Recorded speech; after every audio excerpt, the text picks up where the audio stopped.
bloodstream. One day, this nation will rise up, live out the true meaning of its creed. We hold these truths to be self-evident, that all men are created equal. Black Man Thinkin. Freedom is never more than one generation away from extinction. We didn't pass it on to our children in the bloodstream. The only way they can inherit the freedom we have known is if we fight for it, protect it, defend it, and then hand it to them with the well-taught lessons of how they in their lifetime must do the same. Black Man Thinkin. Anytime you throw your weight behind a political party that controls 2/3 of the government, and that party can't keep the promise that it made to you during election time, and you are dumb enough to walk around continuing to identify yourself with that party, you're not only a chump, but you're a traitor to your race. Black Man Thinkin. If we lose freedom here, there's no place to escape to. This is the last stand on earth. And this idea that government is beholden to the people, that it has no other source of power except the sovereign people, is still the newest and the most unique idea in all the long history of man's relation to man. Whether we believe in our capacity for self-government or whether we abandon the American Revolution and confess that a little intellectual elite in a far distant capital can plan our lives for us better than we can plan them ourselves. Black Man Thinkin. In this present crisis, government is not the solution to our problem. Government is the problem. Black Man Thinkin. Stanley Levy, Black Man Thinkin, here on the dominant force in Internet conservatism, TalkAmericaRadio.us. Also, WDDQ, Talk 92.1 FM in Valdosta, Georgia. WJHC, Talk 107.5 North Florida Talk Radio. FreedomInAmericaRadio.com and WLBB News Talk, AM 1330 and FM 106.3 in Carrollton, Georgia. Happy to be with you after taking a couple of weeks off. A lot of things happened. And let's get right to it. And I always like to start off with things that are, well, significant. Stay focused. Talk about things that matter to people. It's the economy, stupid. Yeah, the economy. Most specifically, we had the first Friday of the month of January, and the first Friday of each month means the federal government, the Bureau of Labor Standards, comes out and gives you the monthly jobs report. This month's was something pretty much out of the ordinary. The president called today's jobs report great. In December, U.S. employers hired the most workers in 10 months. In 2018, wages went up by the highest amount in 10 years. Dean Reynolds has more on this. The U.S. economy bulldozed past Wall Street skittishness and went on a hiring binge. Job gains in manufacturing plus the retail and construction industries fueled an unexpected boom lined with better wages and benefits. We're installing metal panels. J.P. Sweeney was offered a job by the Graycore Construction Company 6 months before he even graduated from Iowa State with a degree in engineering. So I accepted my position in November and then graduated in May. His pay, $66,000 a year to start. One survey said 62% of construction companies have increased base pay in the last year. And there are actually a number of students in my grade who got positions in the summer before even starting their senior year. We are still a privately owned company. His boss is George Tuhowski. Are you accelerating your hiring as the months go by? Yes, and we work not only in the Chicago area, but we work nationally. And wages increased faster than they have in a decade. But higher pay could spur inflation and add to worries about a possible economic slowdown. Worries exemplified by December's Wall Street roller coaster ride that cost the Dow more than $600 billion. Today, the Federal Reserve Chairman Jerome Powell said he's watching for any sign of trouble and is prepared to act. We will be prepared to adjust policy quickly and flexibly and to use all of our tools to support the economy, should that be appropriate, to keep the expansion on track. The jobless rate in December was up slightly from historic lows, but most analysts see that as a positive sign that more people are looking for a job now. The stock market may fret about the economy cooling off, but the job market is really heating up. Jeff? Okay, Dean Reynolds, thank you. Now, before I get into my commentary about this particular brand of foolishness, and by foolishness I'm talking about the criticism, how they actually want to praise the economy on one hand and then talk about the stock market and how it's not really with it on the other. Here's another organization, Watch It, who published a report on the jobs report on the same day as the CBS News offering. According to Reuters, a strong payroll report from the Labor Department sparked a rally on Wall Street ahead of the weekend. The jobs report indicated that the U.S. economy added over 300,000 non-farm payroll jobs during December 2018. But investors flocked back to stocks after Federal Reserve Chairman Jerome Powell suggested the central bank would be more flexible with monetary policy in 2019. By the afternoon on January 4th, the Dow Jones Industrial Average spiked 3.1%, adding 710 points while rising to 23,396. The S&P 500 also jumped 3.1%, with its top 11 sectors trading up. But the NASDAQ Composite led gains on the day, rising over 4%, with 268 points in gains. Interesting. If you listen to CBS News, it's a great jobs report, but wow, the stock market's not really feeling it. You listen to Watch It, the stock market blew the doors off of itself on Friday. They went crazy. Not only was the job report good, but the Federal Reserve Chairman basically kind of laid aside fears that there would be additional interest rate hikes in it, other than the ones that had already been anticipated. So let me get this straight. They expected 176,000 jobs in the month of December. They got 312,000. Now, for those who don't keep count, I will do this for you. The U.S. economy, according to the Bureau of Labor Standards, added 2,638,000 jobs in this year, 2018. Oh, and that's on top of the 2,188,000 jobs created in 2017. So Donald Trump, in his first 2 years, has created 4,826,000 jobs. By the way, the 3.2% wage growth increase, the most in how long? 10 years or something like that? Whatever it is CBS said, they did want to praise that. And then, of course, well, we have to be fearful of inflation. Inflation in 2018 was 2.2%. So wage growth was greater than inflation. Your paycheck is growing faster than your monthly expenses. How come they didn't want to talk about that? Now, of course, the downside is that the unemployment rate is no longer at historic lows or generational lows. It had been as low as 3.7%. It is now at 3.9%. But the reason, even according to the analysts, is a good reason.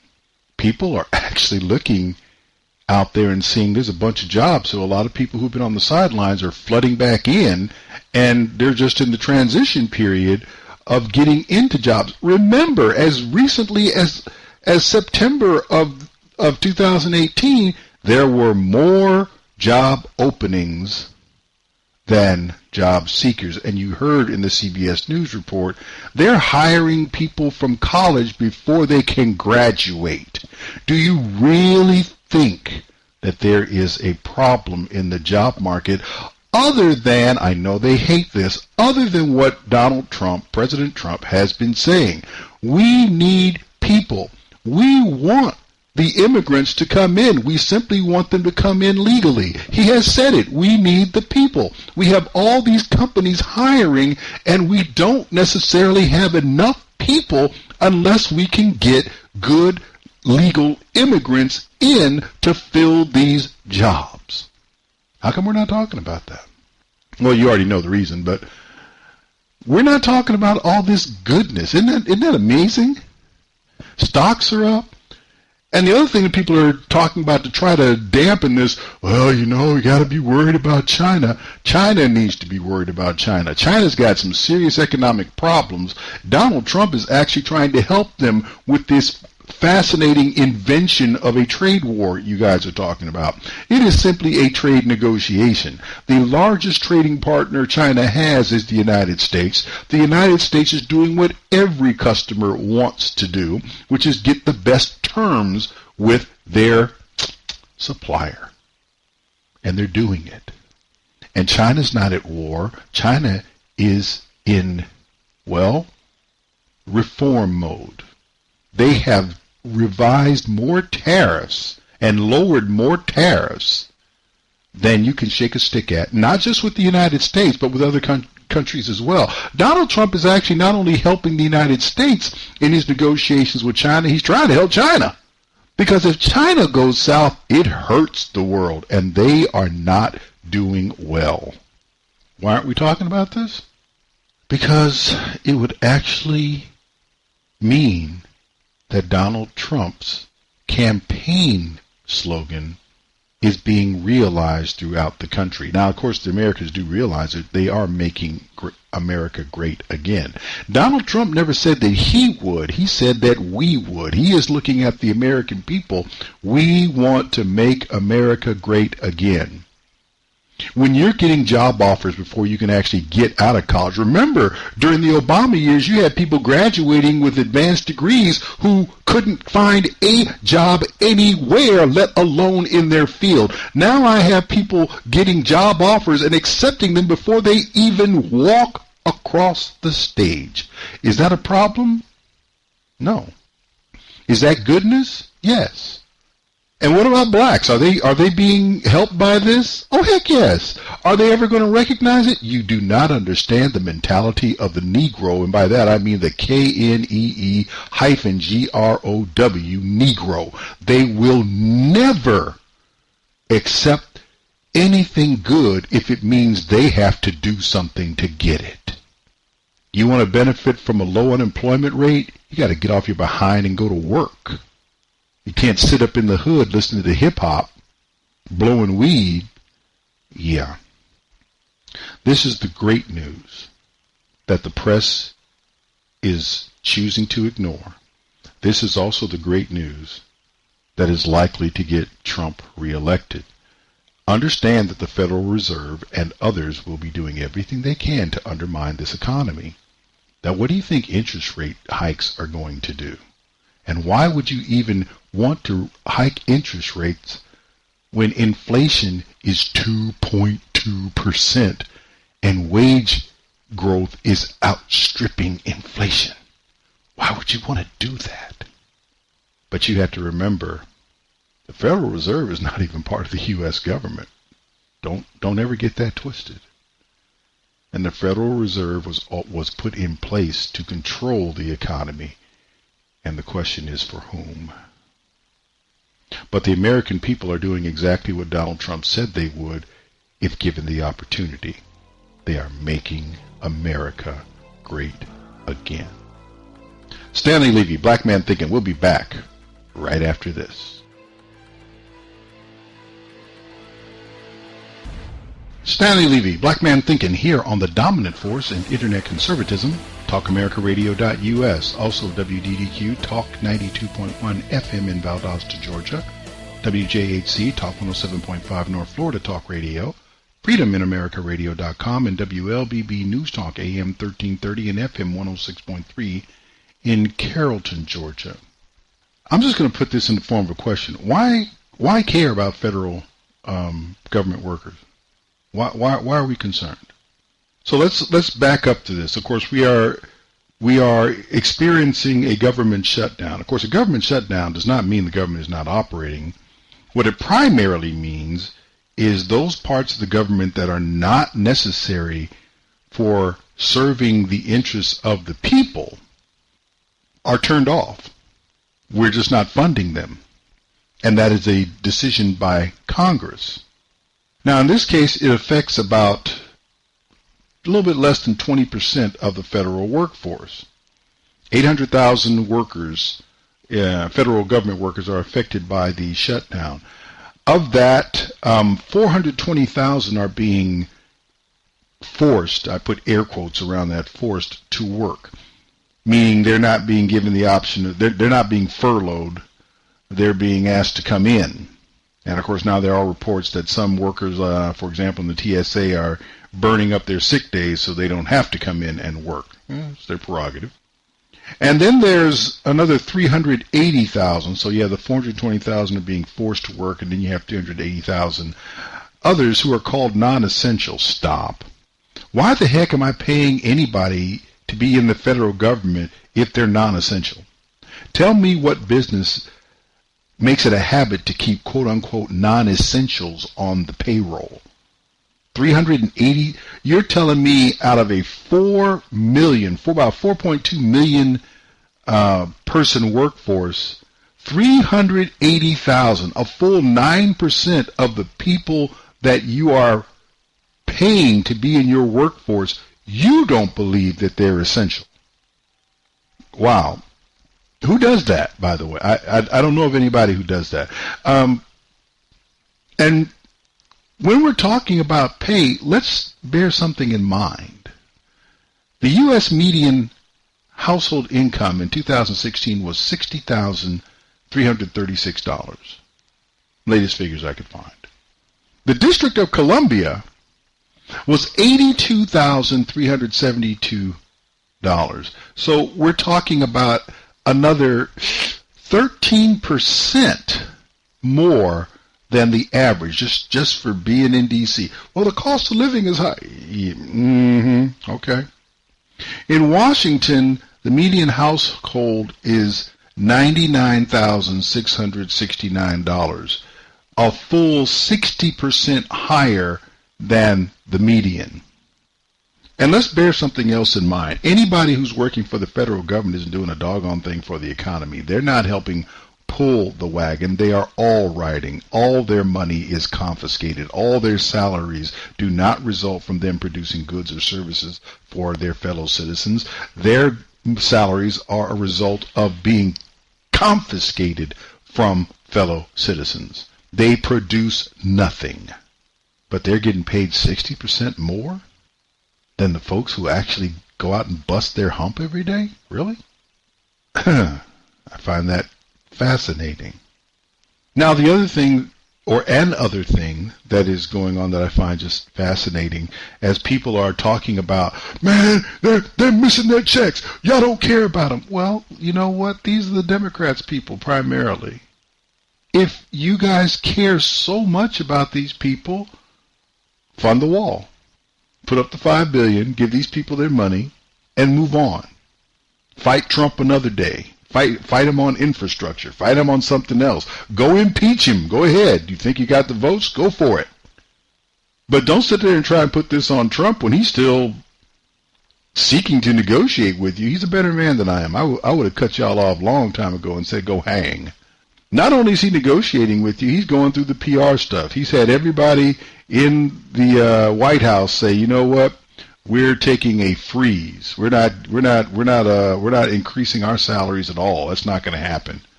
Because he did the same thing to federal pay worker. They went on, to shut the government down and said, we're not doing any 2019 salary increases.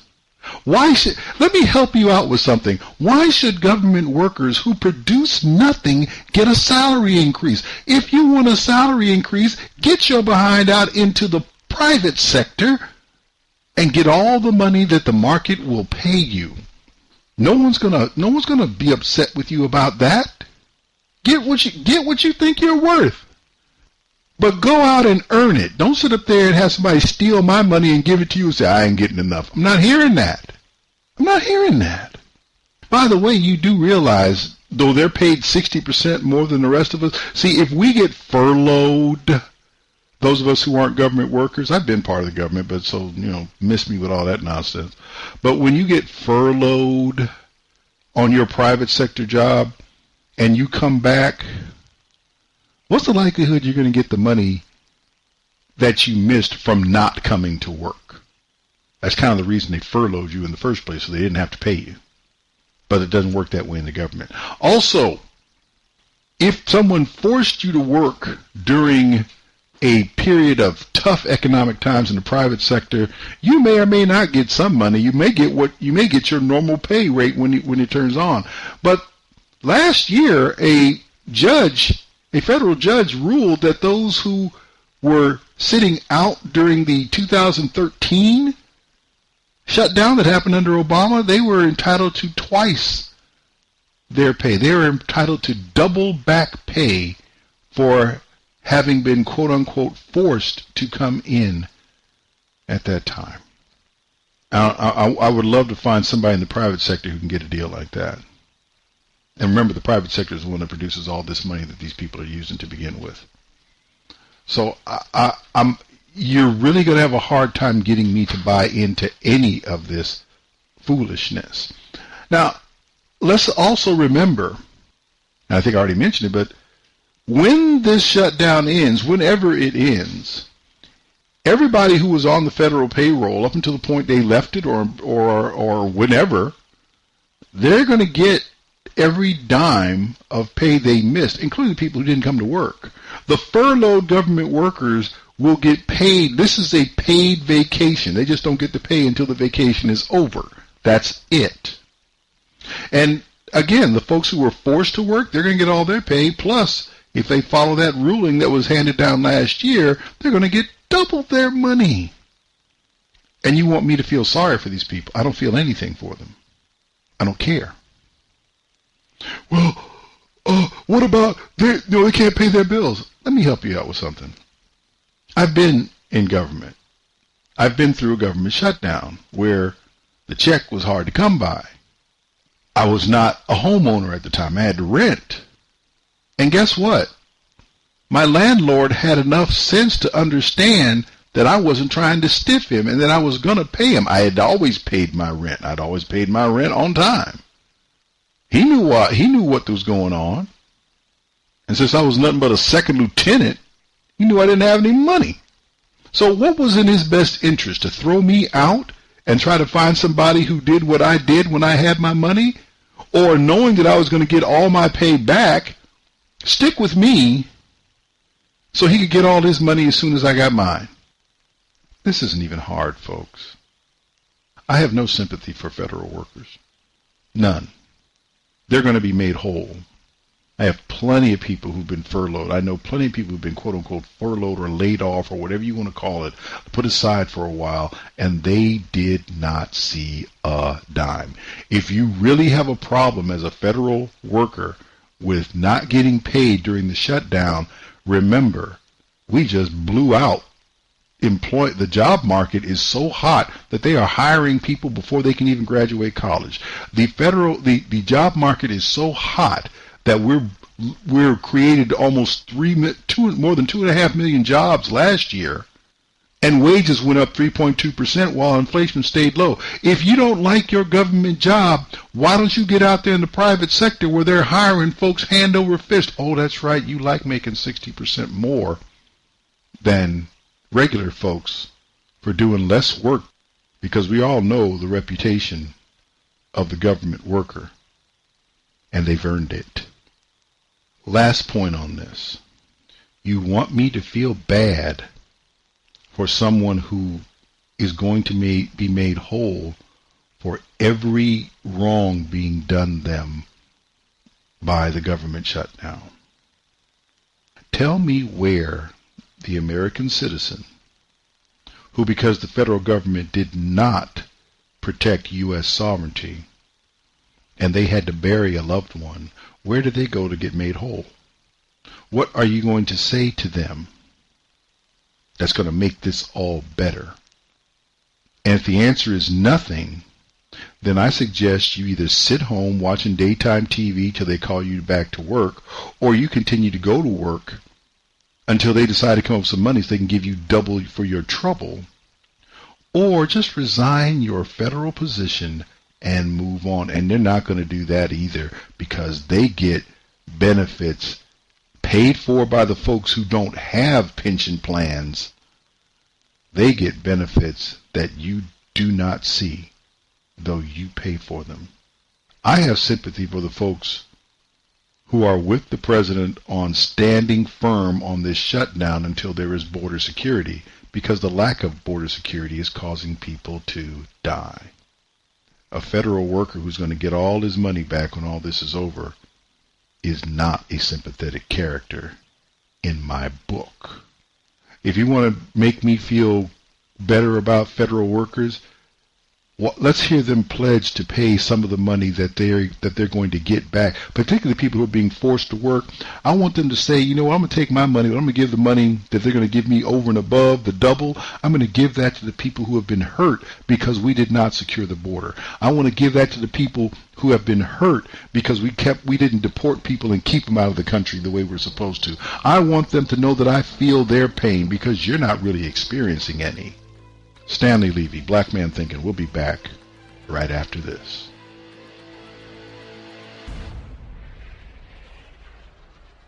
Stanley Levy, Black Man Thinking, here on the dominant force in Internet conservatism, TalkAmericaRadio.us. Also WDDQ, Talk 92.1 FM in Valdosta, Georgia. WJHC, Talk 107.5 North Florida Talk Radio. FreedomInAmericaRadio.com. And WLBB News Talk AM 1330 and FM 106.3 in Carrollton, Georgia.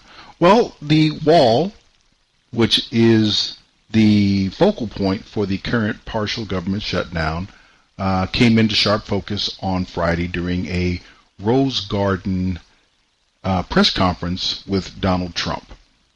Now, before I get into this, we have to understand something. The quality of education about the U.S. Constitution in this country is so bad that even reporters, and I have no regard for April Ryan, but she is a reporter, the ignorance that they have about what the Constitution even says or the history of the use of some of these things throughout the course of the United States is just stupefying. So here's what I'm going to do. I'm going to start by letting a little girl lead. She called herself Munchkin on her YouTube page. And she gave a definition or an overview of eminent domain. But before I do that, let me just read something. I'm going to read the Fifth Amendment because that's where this actually comes from with respect to the United States. No person shall be held to answer for a capital or otherwise infamous crime unless on a presentment or indictment of a grand jury, except in cases arising in the land or naval forces or in the militia when in actual service in time of war or public danger. Nor shall any person be subject to the same offense to be twice put in jeopardy of life or limb, nor shall be compelled in any criminal case to be a witness against himself. And here's where eminent domain comes in. Nor be deprived of life, liberty, or property without due process of law, nor shall private property be taken for public use without just compensation. Everything we're dealing with when it comes to eminent domain, as far as the Constitution is concerned, stems from that final clause. So, it doesn't say that the government can't take your land. It says that they're going to take it, they have to compensate you for it. Now, Munchkin, a little young girl there, she put this together back in, I believe it was September of 2011. And it's nice that somebody, a young person, is at least demonstrating some knowledge of what the Constitution says. The eminent domain clause. Nor shall private property be taken for public uses without just compensation. This clause of the Fifth Amendment allows the government to take your possessions, or more commonly your land, so long as they give you sufficient payment in return. The reason being for this clause being important to people of the time was because England would take land from people simply because Parliament requested it. During the colonial years, Great Britain would take the land of those who were not loyal to the British. It did this to encourage patriotism to Great Britain. There are many people that believe that public good should not come before personal interest. It was because of this belief that the clause was created. The clause has since been interpreted to not only protect those whose land is taken from them, but also those whose land value is depleted. This has been backed up in Agins versus City of Tiburon and Pennsylvania Coal Company versus Mahan. Those two cases supported that being denied your economic use of lands can be compensated for. Also, there was the United States versus Cosby. This confirmed that neighbors of government-owned airports that lowered property value could request compensation. Short, sweet, to the point. Let me make sure you understand something. The Transcontinental Railroad that made America greater at the time, because it gave you the capacity to actually move goods and services and people from one end of the United States territory to another, all that right-of-way was taken by eminent domain. Now, people were compensated for it, but the land was annexed by the government for that specific use. If you hadn't done that, then guess what? You would have not had a transcontinental railroad. If you didn't do eminent domain and pay people for their land, well, guess what? You wouldn't have an airport, maybe any major airport anywhere in the United States, because those take up a whole lot of land. Now, the organization Now This, back during the campaign for the last general election, actually dealt with this because this was something that is very familiar to now President Trump.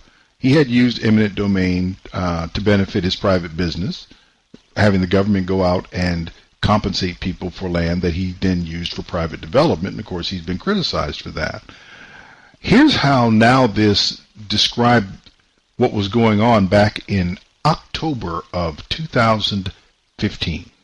As the race for the White House heats up, Republican frontrunner Donald Trump has come under fire for a number of policy proposals and his past behavior. But in September 2015, Trump was accused of abusing a rarely discussed aspect of government power, the ability to take over private property without the owner's permission. This practice, called eminent domain, has long been criticized by conservatives as an example of government overreach. So we wanted to know, can the government actually just take your land? Well, eminent domain is when the state essentially annexes part of your property in order to repurpose it for public or third-party use. In the United States, this concept is regulated by the Fifth Amendment and requires that the land be used for public benefit and that the owners be fairly compensated.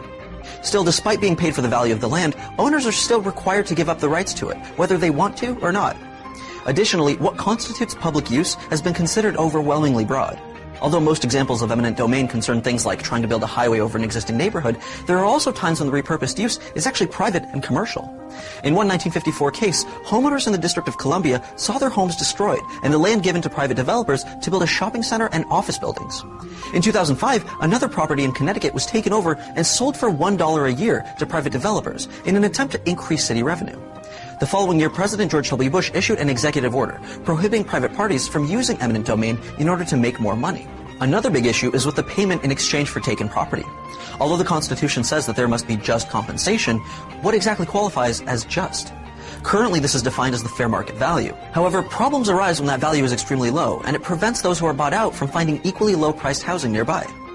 In one interesting case, an entire town in Pennsylvania was seized through eminent domain on the basis of safety. A mine fire threatened existing residents, and all the town's houses were condemned. Even the town's postal zip code was revoked by the state. But while eminent domain may actually seem like government overreach in some cases, in countries without it, massive problems arise. In China, homeowners who refuse to move when the government attempts to lay roads or build bridges have cost a considerable amount of money in construction holdups and workarounds. Many of them refuse to leave in an attempt to get more money out of developers, creating an unwinnable situation. So whether eminent domain is a reasonable solution or a violation of rights generally depends on which side of the land you're on. So get this through your heads. Donald Trump understands eminent domain and has used it, and understands it because he's used it, better than the average American, better than the average Democrat in Congress or the Senate, because you don't have that many well-educated people who are Democrats in the House and Senate anymore.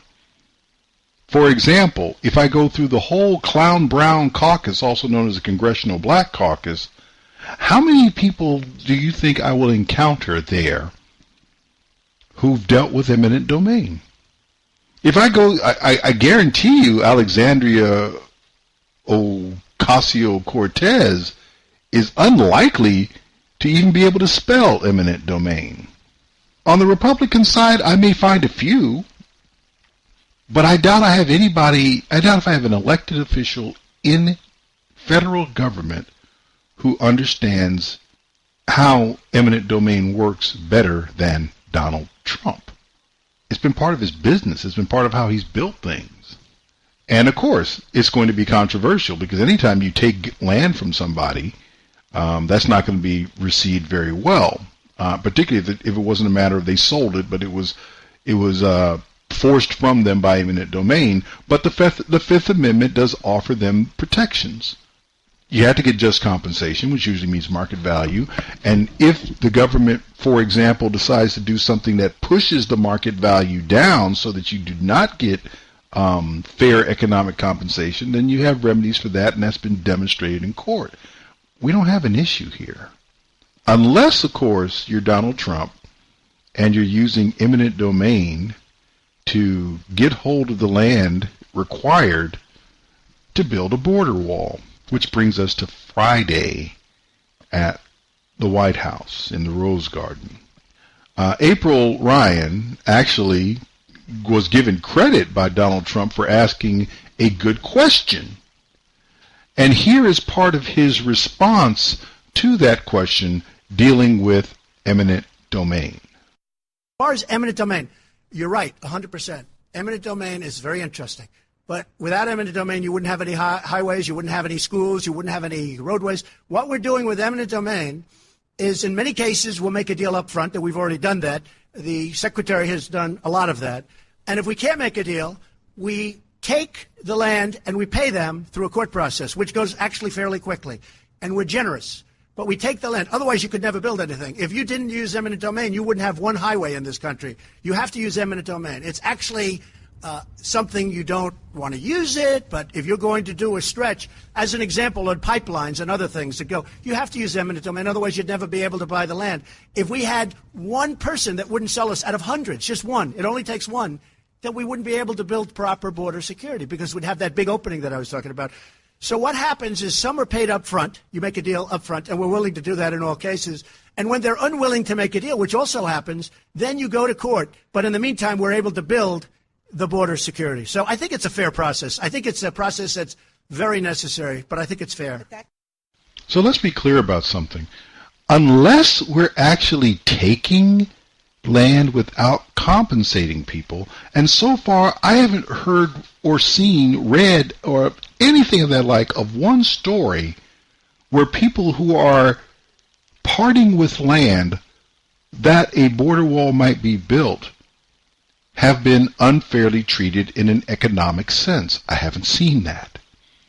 If it had been the case, I guarantee you it would be front page news in the New York Times. It would be the lead on CNN, MSNBC, and everybody else. Even Fox would be going crazy with it.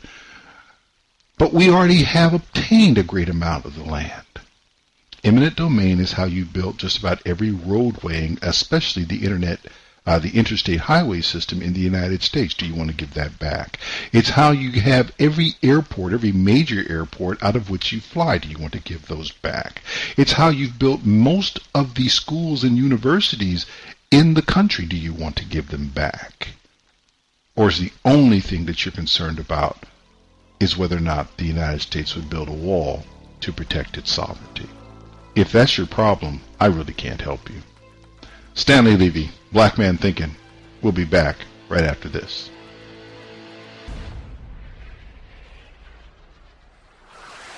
Stanley Levy, Black Man Thinkin', here on the dominant force in internet conservatism, TalkAmericaRadio.us.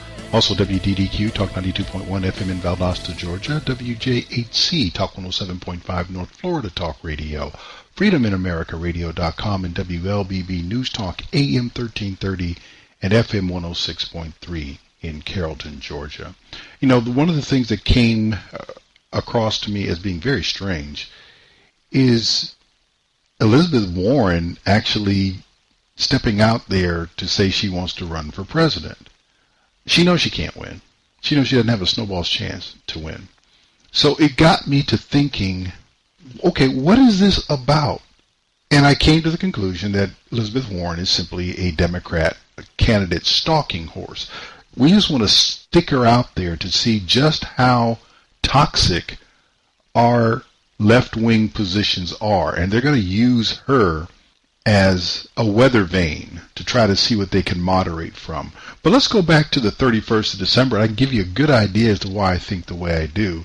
This was Fox Business News commenting on her announcement that she had formed an exploratory committee. I want to move on because, again, this is going to be part, Kristen, of what we hear in terms of the rhetoric in the next 2 years. Mm-hmm. This breaking news. Senator Elizabeth Warren has announced that she is entering the 2020 presidential race, forming an exploratory committee for a campaign for the presidency. Not a surprise. Let the games begin, because there really is no time. There will literally be dozens of Democrats running for the nomination. Yep, here we go. This, to my mind, I think is the first of the really major candidates. There have been other folks that have thrown their hat in, said they're looking at this, toying around with it. But Elizabeth Warren is one of the big names, and part of that is because, one, she represents the very progressive wing of the party, the folks that feel like the midterm have put some wind in their sails. She's female. We know that Democrats have felt very empowered by what they view as a lot of female energy, helping to push them up to the lead in the polls. So this is notable because it's the first big name. It really signifies, I think, the starter gun for this race. Other people, every day that they don't announce, they're losing time. And time is the one thing in a campaign you can't make more of. Thank you so much, Kristen. It was good to see you. Kristen Soltis-Anderson, a very happy New Year to you. So listen to all the things they're saying. Well, we know that women and progressivism and all, no, they know this stuff isn't working. They want to know, they're trying to figure out if they're actually popular, which they're not, or whether or not the election rigging that they did was really what got them over the top. Any reasonable person knows the answer. They're just trying to figure out how much they have to back off from that. But you saw the things that they indicated. Yeah, they're sticking her out there because we don't want to stick anybody else out there. We don't want to stick somebody who actually has a legitimate shot at the nomination out there to use her to gauge where the public is. She's the first person to announce. She's going to get slaughtered. So why would you stick yourself out there? Oh, she didn't do that. She's taking one for the team. Because her Senate seat is safe. Donald Trump, being Trump, had no problem responding to that. He was on Fox News the same day after hearing about her desire to run for president. He had this response. Elizabeth Warren will be the first.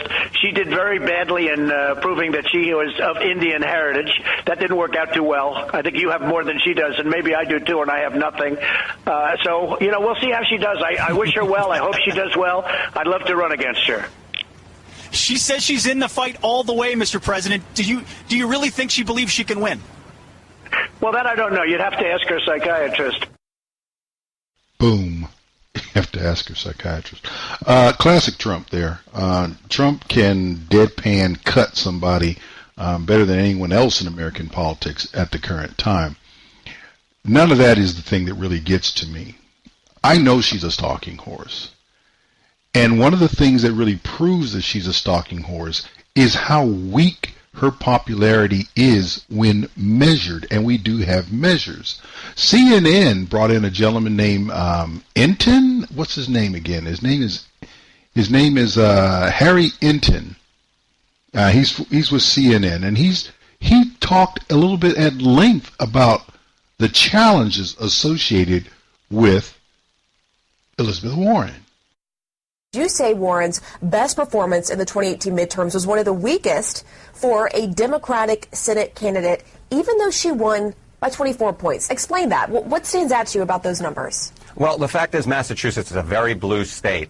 Hillary Clinton won there by 27 points. Liz Warren only won there by 24. And keep in mind that 2018 was a much better year for Democrats nationwide. So the fact that Liz Warren did worse than Hillary Clinton in Massachusetts suggests that perhaps she's a below-par candidate.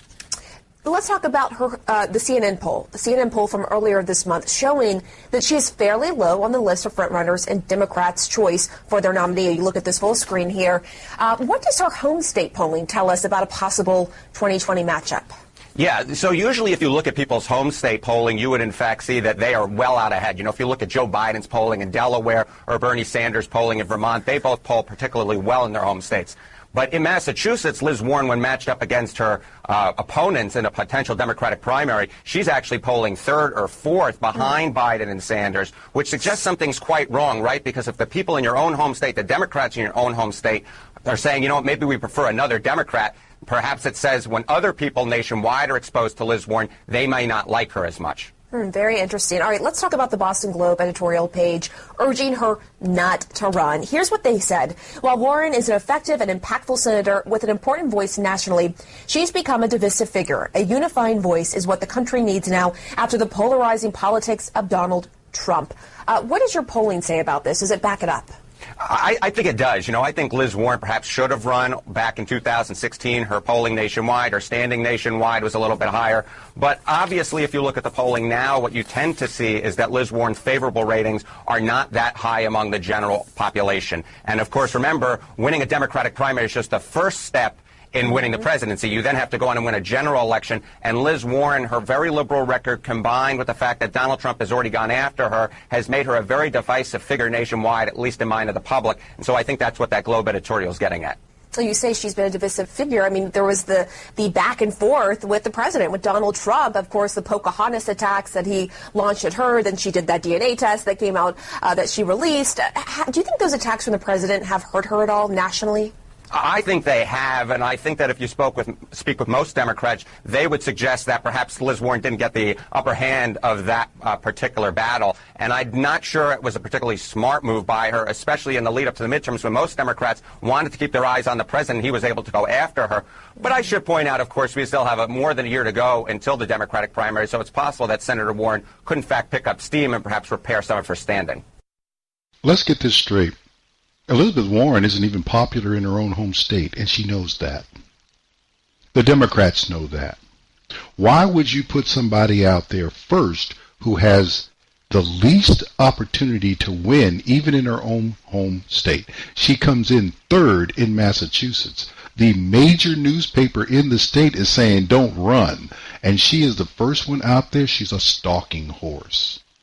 They know she can't win, but they want to know where the opposition, or from where the opposition to their policies will come. Because she is the soak the rich individual. She is the minimum wage raiser. She is all health care, all this nonsense that they say they have as substantive policy that they know is not popular.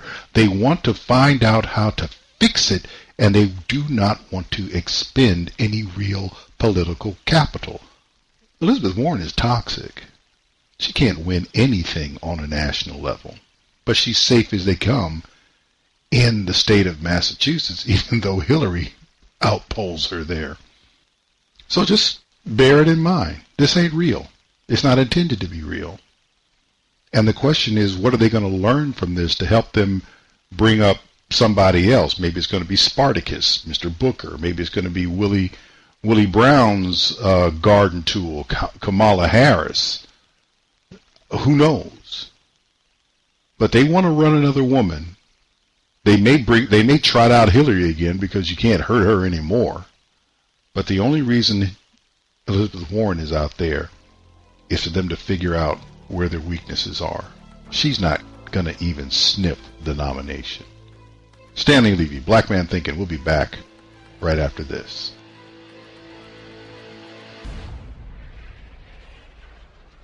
Stanley Levy, Black Man Thinking, here on the dominant force in internet conservatism, TalkAmericaRadio.us. Also WDDQ, Talk 92.1 FM in Valdosta, Georgia.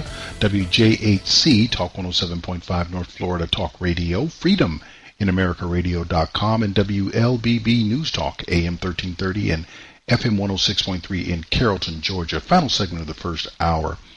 CNN, bless their hearts, has continued the tradition of Barack Obama. They have, just as he was the liar of the year in 2013, they actually gave an award to someone in 2014, and he turns out to have been a liar of epic proportions. The Daily Signal reported on this back on the 22nd of December, and this is what they had to offer. It's no secret that President Donald Trump frequently calls out fake news. We are fighting the fake news. It's fake, phony, fake. You are fake news. Go ahead. CNN's fake news. I don't take questions. I don't take questions from CNN. CNN is fake news. I don't take questions from CNN. Does he have a point? Fake news is no joking matter, and recent revelations have proven that to be true, even internationally. Klaus Relocius, a now former reporter at German leftist news outlet Der Spiegel, resigned after suspicions of fraudulent news information. It has been reported that he gave a lengthy admission of guilt and then resigned. Relocius won CNN's Journalist of the Year award back in 2014. He won the award for a story titled Murderers as Carers. At least 14 of his 60 articles have provided fraudulent information. It hasn't been reported yet if the story that earned the CNN award was fabricated. Fake news is an issue that doesn't just plague the journalism industry. Most Americans are concerned about it as well. According to a Monmouth University poll, the majority of Americans, 77%, believe that the media reports fake news. It goes without saying that one thing was clear this week. The media certainly swung and they missed. So the CNN 2014 Journalist of the Year has to resign after admitting that he wrote numerous fictional accounts and presented them as journalism. Now, he also ended up saying in the report, that he told the magazine as he gave his resignation, I am sick and I need to get help. That is the first honest statement I have heard from anyone in the press in more than 3 years. They need help. This just happens to be someone who got caught and admitted it. We have people who lie like rugs here in the United States. They don't acknowledge it. They're not going to admit it, and they will never seek help. But you heard it. 70+% of Americans believe that our media presents fake news. And of course, CNN is running ads all the time, trying to make sure they have Jim Acosta, the epitome of fake news, saying that he's not fake news. But as far as CNN is concerned, when you go out and give Journalist of the Year to someone who lies about an interview that he had with the parents of Colin Pigsock's Kaepernick, someone who invents a false story about the sentiments of a real American town, just so he can take a shot at Donald Trump, and he publishes around 60 fictional accounts as part of his investigative reporting. Now, when you do that, you can also be CNN's Journalist of the Year. But if you honestly think you can do that and not be accused as a news organization once you give out that award of being and promoting fake news, you're seriously joking. And with that, I'm going to turn this over to my good friend, Ron Edwards, and we'll be back on the other side with Hour 2 of Black Man Thinking. Here we go again. Another new year and the same old Democrat Party ideas. Hello, I'm Ron Edwards on today's page from the Edwards Notebook. Okay, I get it. Democrats literally have no good ideas when it comes to the economy, taxes, unalienable rights, national sovereignty, education, etc. If you refuse to believe me, go to the cities and black neighborhoods throughout America where Democrats have been the dominant political force for almost 60 years. What you will witness is a result of leftist Democrat Party persuasion dominance and just horrible ideas. As a result of such madness, a growing number of black Americans are finally walking away and no longer bow to the golden donkey. So now the desperate Democrats are still not bringing forth good ideas to improve our quality of life or protect our borders, but rather reminding everyone that certain people should receive reparations for slavery that happened well over 100 years ago. But you know what? I agree that reparations should be collected, and directly from the coffers of the Democrat Party for all the Democrat Party destruction to America from 1863 until now. I'm Ron Edwards. Join me Fridays on SHR Media at 4 p.m. Eastern Time, 1 p.m. Pacific, and 12 a.m. Eastern, 9 p.m. Pacific on Talk America Radio Network Sundays. Sponsored by the Tri-County Liberty Coalition. I have a dream. One day, this nation will rise up, live out the true meaning of its creed. We hold these truths to be self-evident, that all men are created equal. Black Man Thinkin. Freedom is never more than one generation away from extinction. We didn't pass it on to our children in the bloodstream. The only way they can inherit the freedom we have known is if we fight for it, protect it, defend it, and then hand it to them with the well-taught lessons of how they in their lifetime must do the same. Black Man Thinkin. Anytime you throw your weight behind a political party that controls 2/3 of the government, and that party can't keep the promise that it's made to you during election time, and you're dumb enough to walk around continuing to identify yourself with that party, you're not only a chump, but you're a traitor to your race. Black Man Thinkin. If we lose freedom here, there's no place to escape to. This is the last stand on earth. And this idea that government is beholden to the people, that it has no other source of power except the sovereign people, is still the newest and the most unique idea in all the long history of man's relation to man. Whether we believe in our capacity for self-government or whether we abandon the American Revolution and confess that a little intellectual elite in a far distant capital can plan our lives for us better than we can plan them ourselves. Black Man Thinkin. In this present crisis, government is not the solution to our problems. Government is the problem. Black Man Thinkin. Stanley Levy with Hour 2 of Black Man Thinkin here on the dominant force in internet conservatism, TalkAmericaRadio.us. Also WDDQ, Talk 92.1 FM in Valdosta, Georgia, WJHC, Talk 107.5 North Florida Talk Radio, Freedom in AmericaRadio.com, and WLBB News Talk, AM 1330 and FM 106.3 in Carrollton, Georgia. Well, Bob Mueller. I haven't heard much from or about Bob Mueller of late. As a matter of fact, it seems like since the midterm elections, he's kind of gone off the radar, even from a news standpoint. And, of course, the reason is he served his purpose. The reason the investigation was kept going, at least until the midterms, was simply to provide as much leverage for Democrats as possible. And I believe it was also done so that they could take attention away from the election rigging that they've obviously did and is now coming to light with each passing day. More and more voting and election irregularities associated with the midterm. But as long as you could keep it going, as fanciful as it was to say that Donald Trump had somehow colluded, even though we weren't even looking at collusion, even though since May of 2017, when this whole thing started, we have yet to see any evidence of collusion between Donald Trump and the Russian government, between him and Putin, between him and anybody. Yes, we've indicted 13 Russians. You indicted 13 Russians. You ever going to get to try them? Are you even going to get to depose them? Do you have any shot at doing anything to these Russians? The answer is no. And everybody in the United States, you're not doing anything with. You sent Papadopoulos to jail for 2 weeks. And that was a plea deal. He pled guilty, and all you could do was give him a 2-week jail sentence. Now he wants to run for Congress. Who knows? He might win. This is just what Van Jones said it was in an impromptu moment on the street. It's a nothing burger. There's nothing here, but we're still talking about it. So let's go back and figure out what's going on with Mueller right now.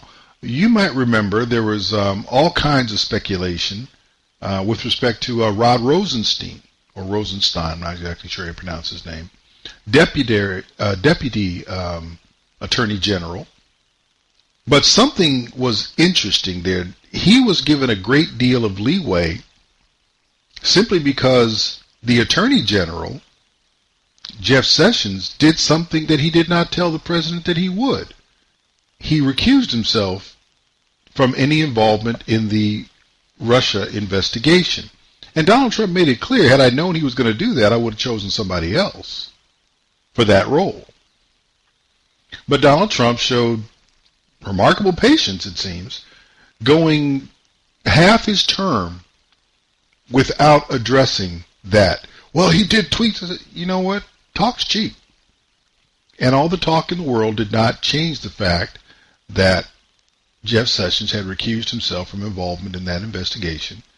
and we were going forward with Rod Rosenstein, who was supposed to, I guess, manage it and make sure it stayed on track, but he basically did nothing of the kind and just gave him the widest berth possible. Investigate anything you want, whether it has anything to do with Trump, whether it has anything to do with collusion, just keep going and we'll see where it goes. Let's look at something. Rod Rosenstein, before the election, back on the 25th, the New York Times ran a piece that talked about how Rod Rosenstein protected Robert Mueller from the president. President Trump wants special counsel Robert Mueller fired. The entire thing has been a witch hunt. These people have the biggest conflicts of interest I've ever seen. I wanted to stay out, but at some point, if it doesn't straighten out properly, I will get involved and I'll get in there if I have to. But the man who's overseeing Mueller's probe says that's not likely. If there were not good cause, it wouldn't matter to me what anybody says. The Times has reported that Rosenstein discussed ways to remove Trump from office. Now they're in a face-off. The president, who demands loyalty, and Rosenstein, the subordinate whose job requires independence. Are you afraid of President Trump firing you? No, I'm not, Congressman. So how does Rosenstein defend one of his boss's biggest targets? He goes by the book. If President Trump ordered you to fire the special counsel, what would you do? Senator, I'm not going to follow any orders unless I believe those are lawful and appropriate orders. Under the regulation, Special Counsel Mueller may be fired only for good cause, and I am required to put that cause in writing. He plays the part of buffer. And Director Mueller is going to have a full degree of independence that he needs to conduct that investigation appropriately. He brushes off threats. Now, there have been people who have been making threats privately and publicly against me, and I think they should understand by now the Department of Justice is not going to be extorted. We're going to do what's required by the rule of law, and any kind of threats that anybody makes are not going to affect the way we do our job. We have a responsibility, and we take an oath. That's the whole point. And he says he's willing to fall on his sword. If it were appropriate for me to recuse, I'd be more than happy to do so and let somebody else handle this, but it's my responsibility to do it. But when it comes down to it, the president could have the last word, firing Rosenstein and appointing someone else, who will then fire Mueller. And many people have said you should fire him. Again, they found nothing. So everyone was focused on our good friend Mr. Rod Rosenstein and worried about whether or not Donald Trump would fire him and therefore expose Robert Mueller to being dismissed. But they missed the point that was said in the first place. Donald Trump made it very clear, had Jeff Sessions told him that he was going to recuse himself from the Russia investigation, he would never have been the nominee for Attorney General.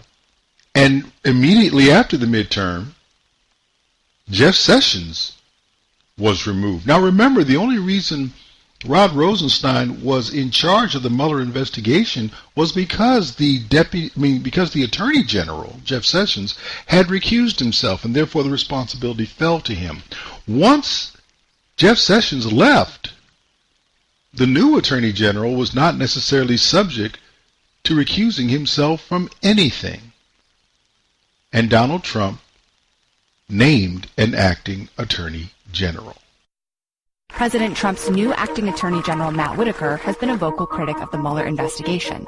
But he also is associated with a company fined nearly $26 million for scamming customers. Would you like to receive royalties from a major corporation? It was called World Patent Marketing, and Whitaker appeared in several of its videos. In this one, he discusses a razor blade. It easily folds into itself. He appeared in this video touting a hot tub innovation. It's a unique design that's going to help lots of people. The company promised inventors lucrative patent agreements, but the government accused it of bilking thousands of customers, and a judge ordered it shut down.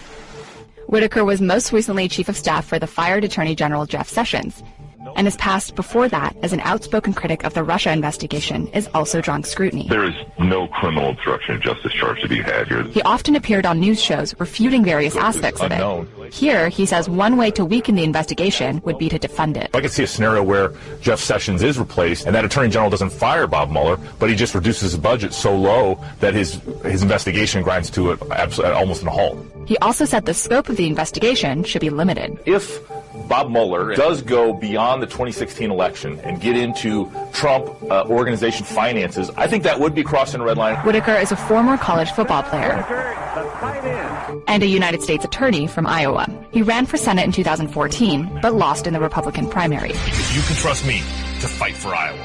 Whitaker now has the power to impede the investigation or prevent special counsel Robert Mueller from delivering his final report. And that is making Democrats nervous. Protecting Mueller and his investigation is paramount. Protecting Mueller and his investigation is paramount. What they had was leverage through Donald Trump or through the recusal by Jeff Sessions. Well, if you're going to do this and remove Rod Rosenstein or fire Mueller directly, you are definitely violating all manner of appropriate behavior, and that's going to be high crimes and misdemeanor, and that's a cause for impeachment. You even had people who are now more in the Trump corner on this, like Lindsey Graham, who were saying that at the time, well, you can't do this. Well, guess what? Now you can. Because Matt Whitaker not only has replaced Jeff Sessions, but he has not recused himself and was cleared to go ahead and oversee the probe. That's a problem for the Democrats. Knowing that they no longer had cover within the Department of Justice to keep the Mueller investigation going, well, they decided to try to take it upon themselves. However, their attempts in the Senate to come up with legislation to protect Bob Mueller failed. And on the 28th of November, the Associated Press filed this report about the vote in the Senate. Madam President. Senator from Delaware. Madam President, I am proud to join the Senator from Arizona and the Senator from New Jersey on the floor today in calling for action on a bipartisan bill, a bill that's been crafted to protect our institutions and safeguard the rule of law in this country, and not just right now, but for future Congresses and administrations as well. Today, we will be asking our colleagues to give the Special Counsel Independence and Integrity Act the consideration here on the floor of the Senate that it deserves. This investigation must be allowed to continue without interference. This investigation must continue for our national security. Our democracy, we are all stewards of it, has been sustained by this ideal that no one, not even the President of the United States, is above the law. We must act quickly to protect and secure this fundamental democratic ideal. This is a sobered, measured, bipartisan bill that will achieve those ends.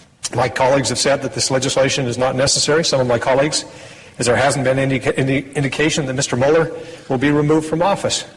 But with the President tweeting on a regular basis, a daily basis, that the special counsel is conflicted, that he is leading so-called 12 angry Democrats and demeaning and ridiculing him in every way, to be so sanguine about the chances of him being fired is folly for us, I believe.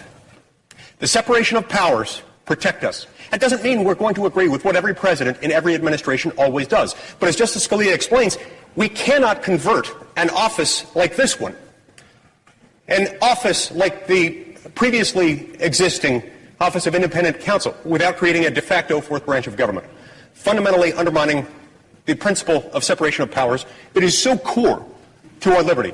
And on that basis, Madam President, I object. And it was the objection that held sway. The vote was blocked. They did not get it. So now, what do you have here? You have a man, Matt Whitaker, who's not only said that the investigation is not necessarily legitimate anymore, but has come up with interesting ways to turn it off, including just taking the money. Now, I understand that Mr. Mueller has gotten an extension of his grand jury for another 6 months, but that's not going to help him if his boss, Matt Whitaker, not Rod Rosenstein, who's still at Justice, by the way, decides that he's not going to fund the investigation any further. And there's not a thing the Democrats can do about that. because they have to stay in their lane due to the separation of powers that they try to undermine through legislation. This is going to be interesting. Very interesting.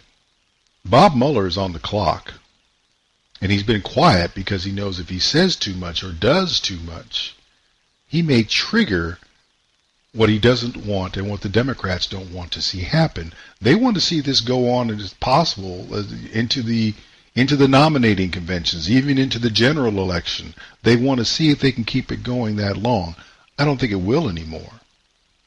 And that's what makes them nervous, because once you start getting rid of the nothing burger, as Van Jones called it, sooner or later you got to go back to the thing that I brought up in the first topic on this show, the economy. And the Democrats have nothing to show for that. Stanley Levy, Black Man Thinkin'. We'll be back right after this.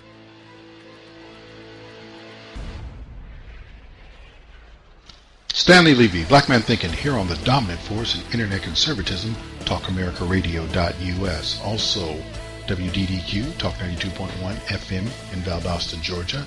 WJHC, Talk 107.5 North Florida Talk Radio. Freedom in AmericaRadio.com and WLBB News Talk, AM 1330 and FM 106.3 in Carrollton, Georgia.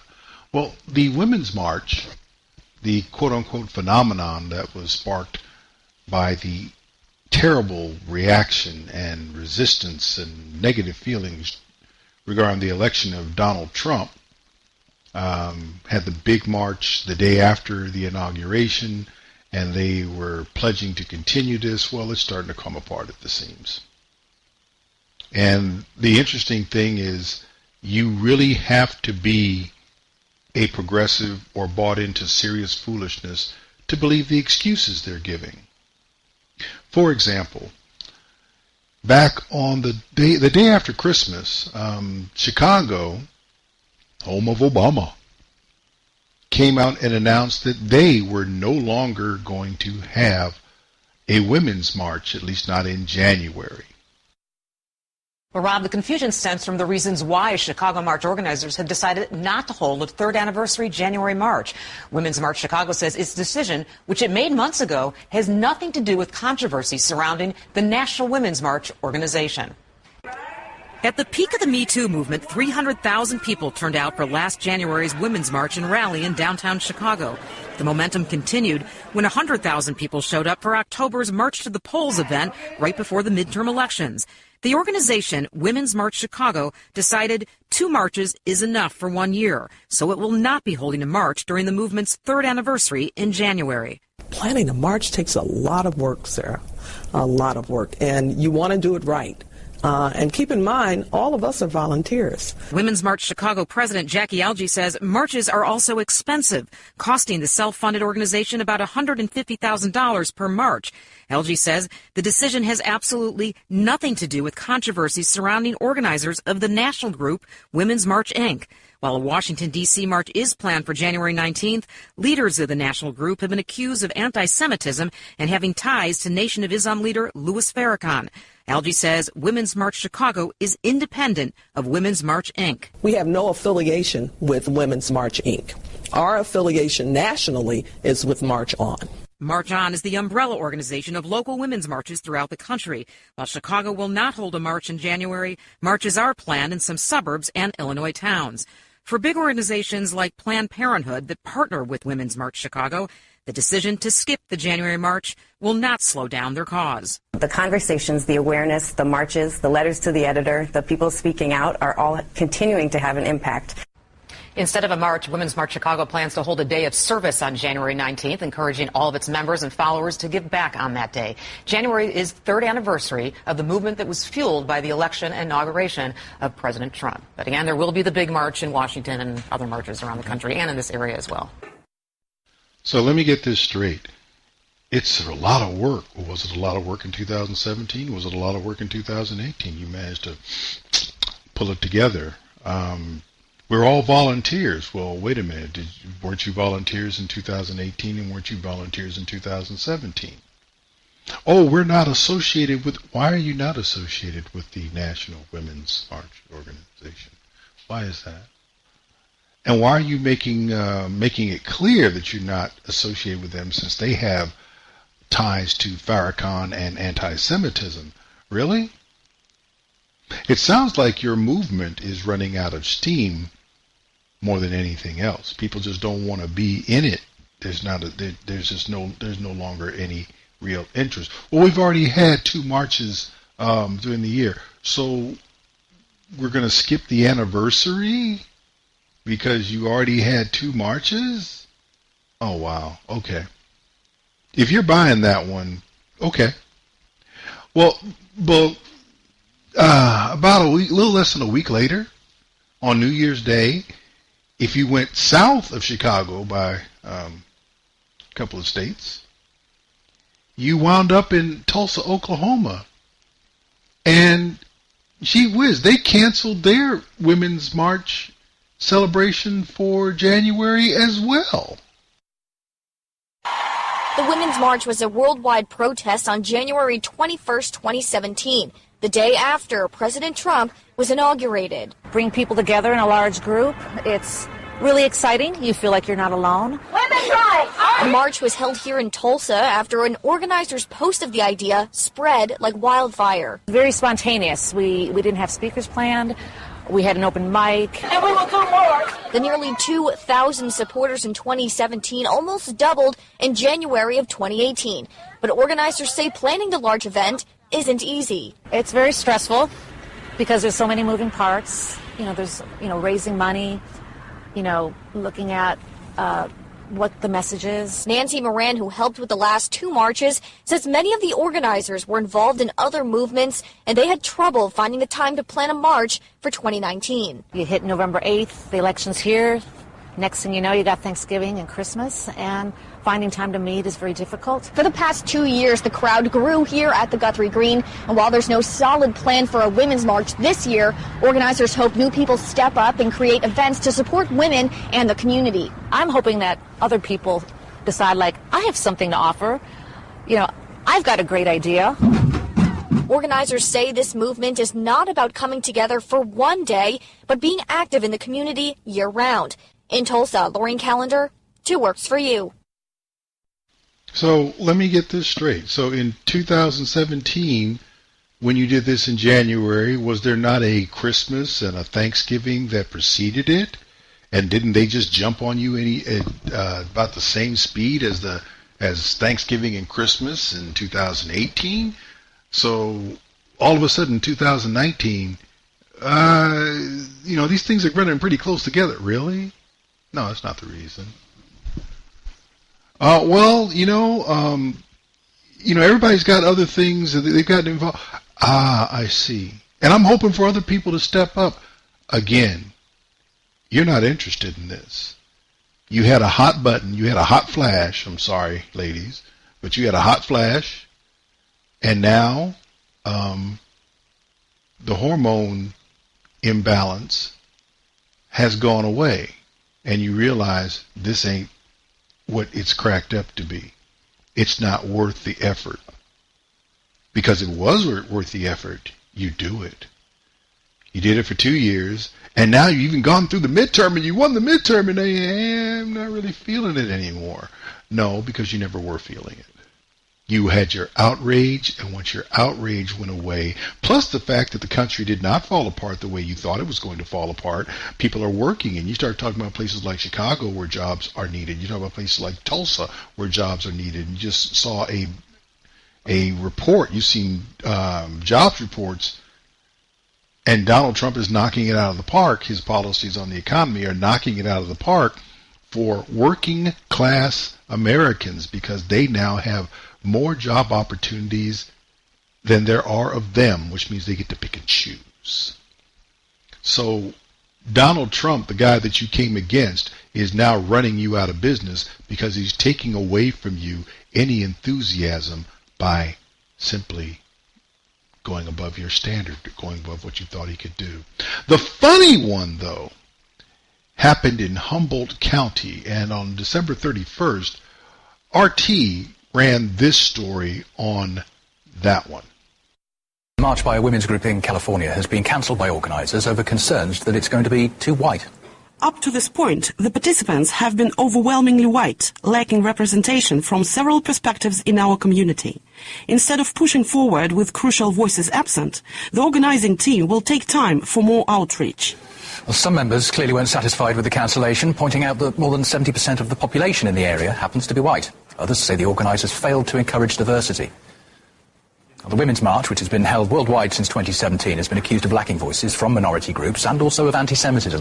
Feminist author Siobhan Jameson believes that the organisers were right to look for diversity. They seem to be being reasonable, but I guess we need to be careful that this doesn't become into a kind of Hollywood casting call for a few token women in veils. White women, especially white women from the middle and upper classes, can pretend to be the voice of all women. I don't see why women of other races and from the lower classes can't also speak for all women. And definitely if women from all different backgrounds are not present, we need to find a way to get them at the table. Let me tell you why I find that so amusing.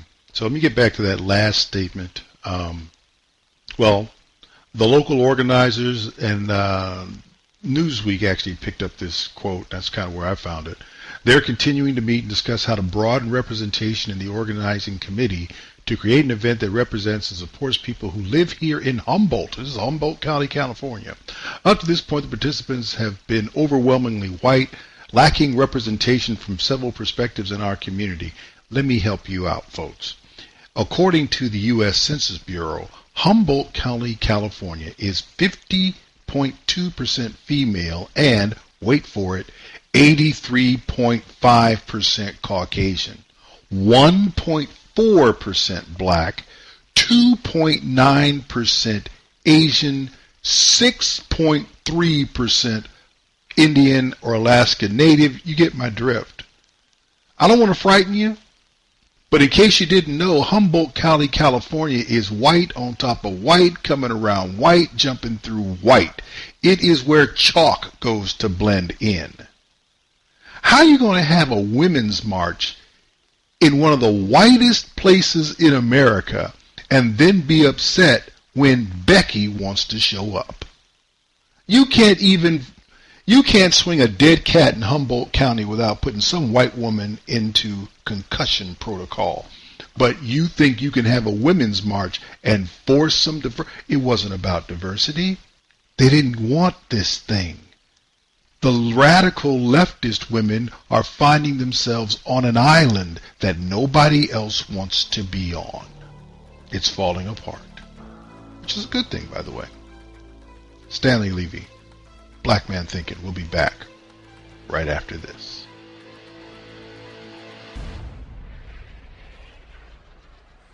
Stanley Levy, Black Man Thinkin', here on the dominant force in internet conservatism, TalkAmericaRadio.us, also WDDQ, Talk 92.1 FM in Valdosta, Georgia, WJHC, Talk 107.5 North Florida, FreedomInAmericaRadio.com, and WLBB News Talk, AM 1330 and FM 106.3 in Carrollton, Georgia.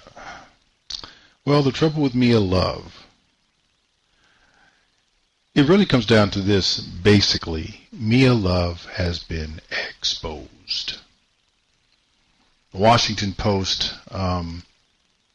expounded a little bit on her concerns that she expressed in her concession speech. Let me play a little bit of that concession speech before I go on so you can get an idea of, well, what it is she thinks and why I'm saying that she has finally been exposed. The president's behavior towards me made me wonder, what did he have to gain by saying such a thing about a fellow Republican? It was not really about asking him to do more, was it? Or was it something else? Well, Mr. President, we'll have to chat about that. However, this gave me a clear vision of his world as it is. No real relationships, just convenient transactions. That is an insufficient way to implement sincere service and policy. Above all, my experience in the last year has provided me a big reminder of who I am and what my purpose is. This election experience and these comments shines a spotlight on the problems Washington politicians have with minorities and black Americans. It's transactional. It's not personal. You see, we feel like politicians claim they know what's best for us from a safe distance, yet they're never willing to take us home. This election was horrible, and it has cost us greatly. I saw the media write uneducated, unfair, irresponsible stories. My ethics, my record, lied about, tarnished, and repeated over and over again on TV right in front of our children. Coordinated efforts presented a false case against me and those ads that were created and funded by my opponent. Sadly, their character assassination tactics have so stained our state that now citizens should expect that this is how elections will be won. Victory is theirs. I believe that we've elected a wolf in sheep's clothing.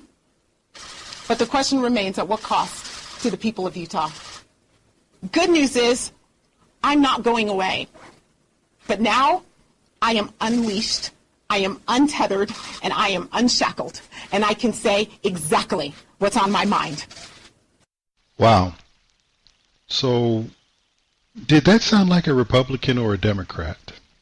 Did that sound like a conservative or a progressive?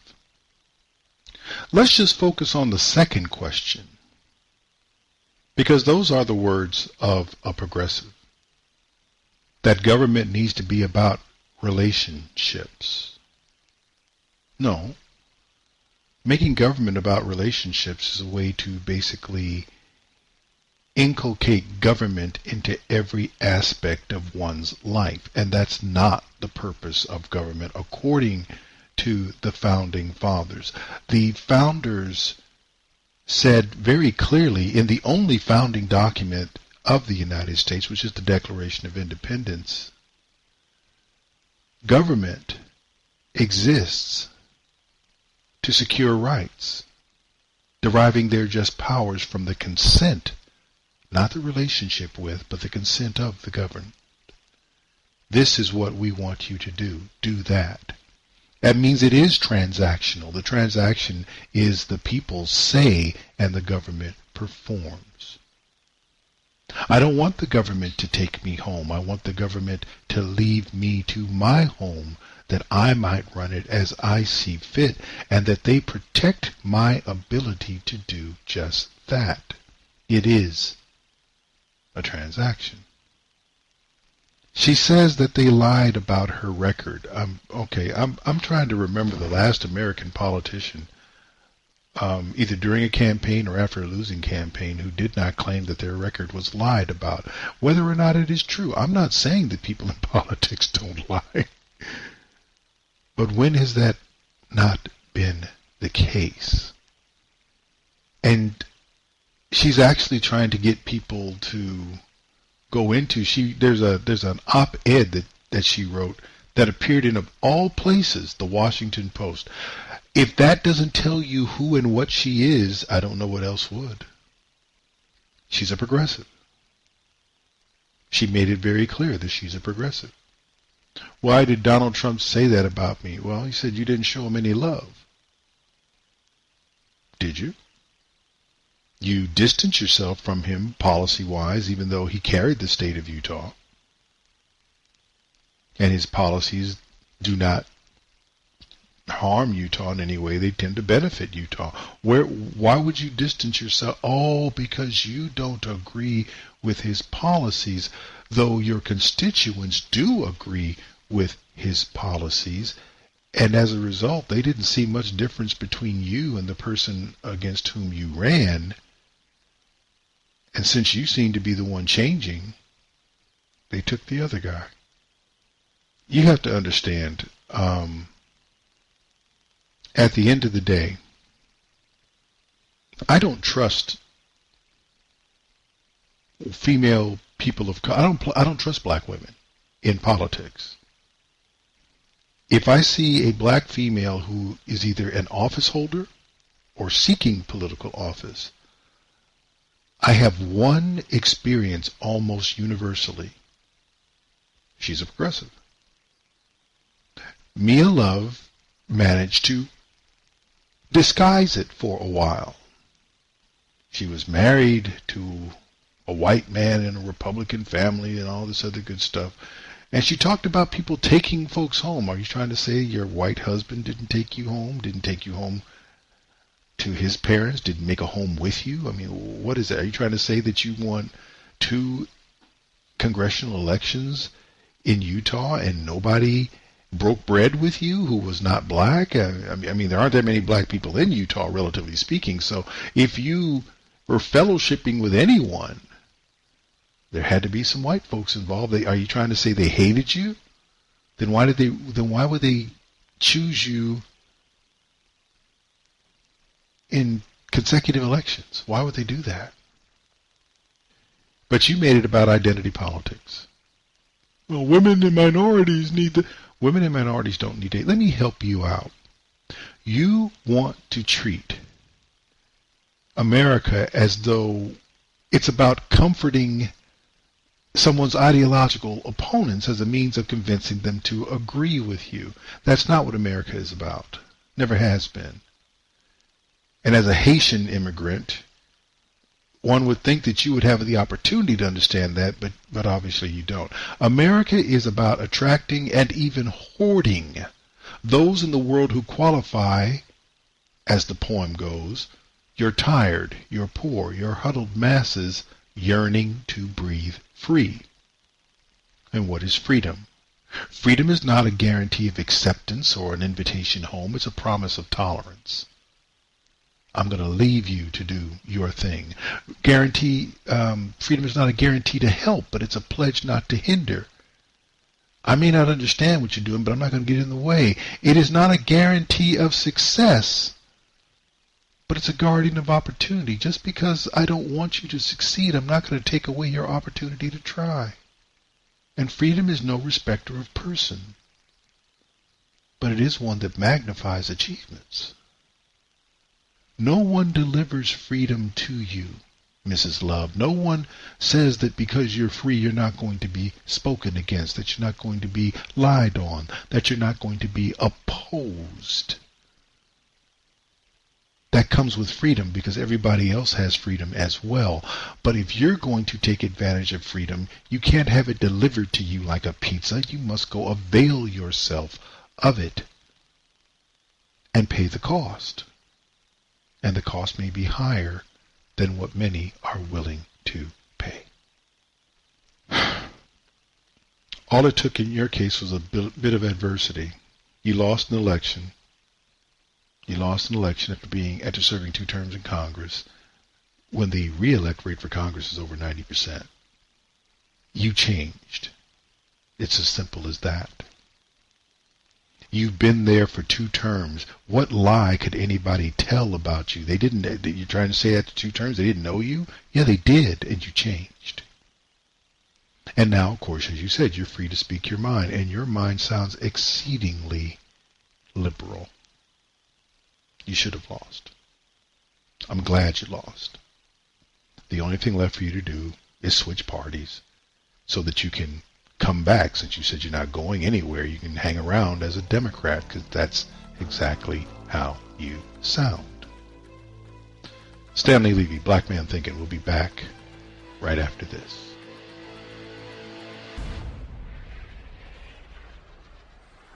Stanley Levy, Black Man Thinkin', here on the dominant force in internet conservatism, TalkAmericaRadio.us. Also WDDQ, Talk 92.1 FM in Valdosta, Georgia. WJHC, Talk 107.5 North Florida Talk Radio.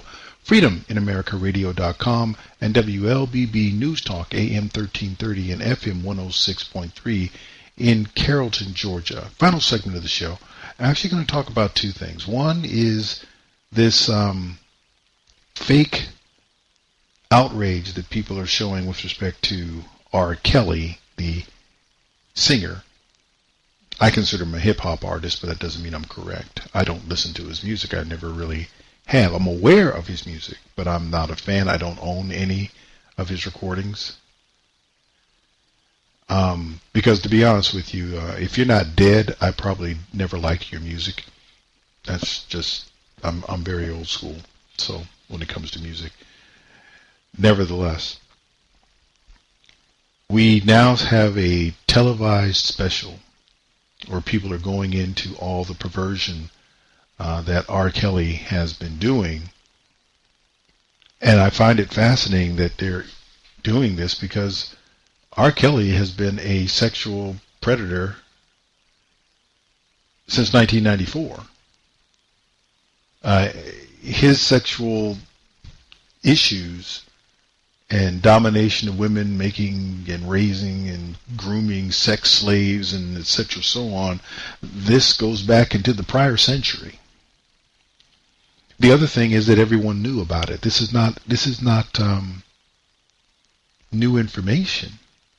If you were someone who followed R. Kelly, you knew that he married Aaliyah at age 15. She lied and said she was 18, or he lied for her saying that she was 18. He was 27 years old, she was 15, and he married. That's called statutory rape, yo. Particularly if you're going to lie on the marriage certificate, that's statutory. Now, we heard about the young teenage girls that he was grooming. All this is new. All this was known. And what I'm hearing now is the interesting logic here, the whataboutisms that are coming from all the Negroes, and by Negroes I mean the KNEE-GROWS Negroes, who are ready to condemn somebody like Donald Trump. Though we don't have anything like that regarding him. The worst thing you can say about Donald Trump is, well, people are saying he did something. Nobody's saying anything about R. Kelly. You know he did this stuff. You have accusations against the white guy. You know the black guy's dirty. But I have people saying, well, if we're going to talk about him, we need to talk about the Catholic priest. No, that story's been done 10 weeks from Sunday. Here's what I have a question about. If you are so worried about exposing all of the sexual perversion that there is out there, and you have a problem with R. Kelly being involved, but you're saying, we need to talk about somebody else, why don't we start exposing the public schools? Particularly female school teachers. Why don't we start exposing them for the sexual perversion that goes on every day in the nation's public schools? I dare say the nation's public schools, I've looked into this, they abuse more children sexually in one school day than the Catholic Church is accused of abusing in 4 decades. But we don't have a expose on that. I'm not worried about the Catholic Church. I'm not Catholic. I am worried about the public schools. I have a school-aged child. You should be worried as well, particularly if your child is male. Because these female teachers they have out there are now they're something. And I have all these people going into this pretzel logic, advanced pretzel logic.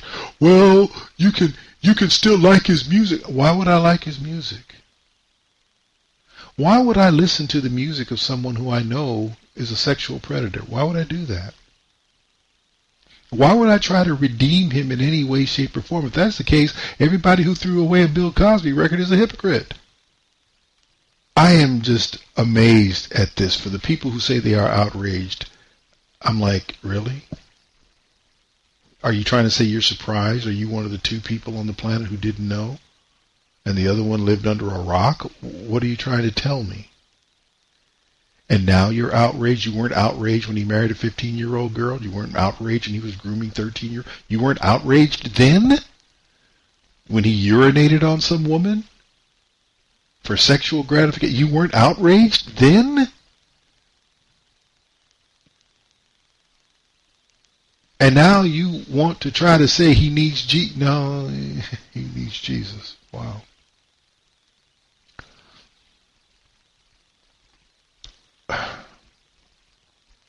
I don't get it, guys. He is what he is. And none of that is changing. But I don't want to spend any more time talking about him. I have a question, though. Unrelated, for the most part. Can we get the government out of marriage? Because one way, and well, it is somewhat related. If you really want to deal with sexual perversion in a way that allows it to be as heinously viewed as it is, stop having the government protect it. What am I speaking of? There is a story that came out in the Blade, the Washington Blade, which bills itself as America's LGBT news source. Came out on December 18th. A West Virginia judge refuses to perform same-sex marriages. And here's this is the interesting thing. He wouldn't, I'm not going to go into his name, doesn't matter. The judge would not officiate homosexual marriages. And that's the proper moral decision, because homosexuals cannot marry. If you understand what marriage is, they cannot marry, because their form of copulation is by definition immoral. And marriage is not an immoral covenant. Well, the judge made the decision that he wasn't going to do homosexual marriages. And when he was challenged on the matter by homosexuals, an advocacy group called Fairness West Virginia, instead of treating everyone equally by performing all marriages, he treated everyone equally by performing no marriages. Homosexual, heterosexual, animal, mineral, vegetable, he didn't marry anything or anyone. And as a result, no one can say that he was being biased in the administration of his duties. Now, in addition to that, Fairness West Virginia, they did a survey, and they found that about half of all judges said they don't perform marriages at all, and that in 4 counties in the state of West Virginia, no public officials perform marriages. They're pushing it back into the church or something else. Now, before anyone gives the knee-jerk, they're poisoning the country reaction, let's think this through. If you oppose the homosexual agenda, then shouldn't you want government and marriage separated? Because it's not marriage that's giving any type of legitimacy to the homosexual agenda, it's government. For example, why should anyone be assessed different tax rates based on their marital status? What does that have to do with taxation? Why should government payment amounts, if any payments are made, differ based on whether somebody is married? Why should government be allowed to impose its will upon families and children, often doing more harm than benefiting either? Why? More generally, why should government provide or deny any public service, benefit, penalty based on one's private decision regarding life partnership? A decision that the government as of yet can neither compel nor enforce. The government can't force anybody to get married, and they can't make anybody stay married. So this bias favoring marriage, combined with its amoral to immoral position on homosexuality, that's what gives progressives the blunt force object that it uses to force homosexual acceptance upon the entire culture. Without the agency of government and its ability through legislation and punishment to regulate behavior, the 4.5% of the population claiming homosexuality, well, they would be more odd than sympathetic. Perhaps more avoided by the media than celebrated in it, and their self-acknowledged numbers would likely fall back to the historic average of 3% or less of the American population. In other words, government's involvement in homosexuality and linking it to marriage and forcing it upon marriage has actually pushed 50% more people to identify as homosexual than likely are. It's that simple. If you want to get away from this, take the government out of marriage. If you want to shack up, you shack up. But guess what? You don't get the government to stand behind your shacking. You don't get the government to stand behind your marriage either. You want to get married? Go to a church. Go to a synagogue. Go to a mosque. But, I just want a civil ceremony. No, If you don't believe in the God who came up with marriage, why do you need to be married anyway? If you take government out of it, you would put people on conscience. You guys just want to hang out together and maybe have children? You want to do the Goldie Hawn and Kurt Russell thing? Knock yourselves out. They're more married than most people. They finally decide to get hitched. I don't know why. But that's what we need to do. We need to stop the hypocrisy. We need to stop having government, which is supposed to represent and safeguard morality, as being one of the main agents of perverting morality. If you want to do that, marriage no longer needs to be a legal contract. It should not be a legal contract. It should be a covenant agreement between two people, officiated outside of government purview. I don't know whether you agree with that or not, and to be honest with you, I really don't care. Because what we're doing, because you no longer have control of your government, and that's one of the first problems. If you had control of your government, maybe this wouldn't happen, but you don't. You've allowed all kinds of scoundrels to get into elected and especially appointed government, and this is why this nonsense happens. You let perversion into the courts, you let perversion into the schools. What were you expecting? But that is my thought. You want to clean all this up and put everybody on the standpoint where they have to prove their point, then do not allow them to have the agency of government to support their position one way or the other. And that's our show. God bless you. God keep you is my prayer. And until next time, which I hope is next week, do take care.